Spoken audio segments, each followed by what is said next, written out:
Is there any point to have a church wedding with a husband who is more of an unbeliever than a believer in God? No, it does not. What would be the point? I repeat for the 700th time.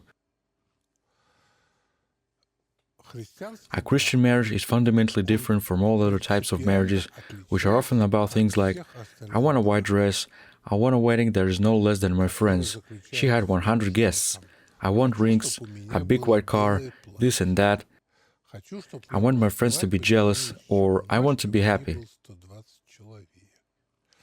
This is one type of marriage. A Christian marriage is different. It is about wanting to build a home church with the person where he will be the priest of this church and I will be the deacon, his assistant in everything, serving him as I would serve the Lord, raising children in reverence, in fear of God, and in love for Christ. It is a completely different purpose. So if a person is more of a non-believer than a believer, how can you build a family with him? What will it bring? Is this some kind of magic? That just because we have a church wedding, he will magically transform? A husband can only change when he comes to confession, and during that confession, the great sacrament of repentance will take place, and he will become a different person. He will say, "Woman, let's build a home church together." And she will reply, "All right, let's do it. Where do we start?" Well, obviously, we start with a wedding ceremony. That's all there is to it.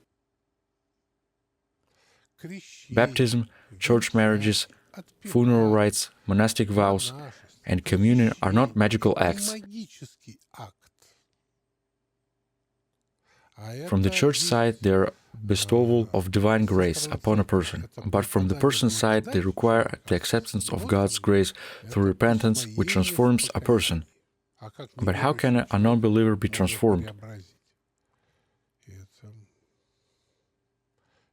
That simply is impossible.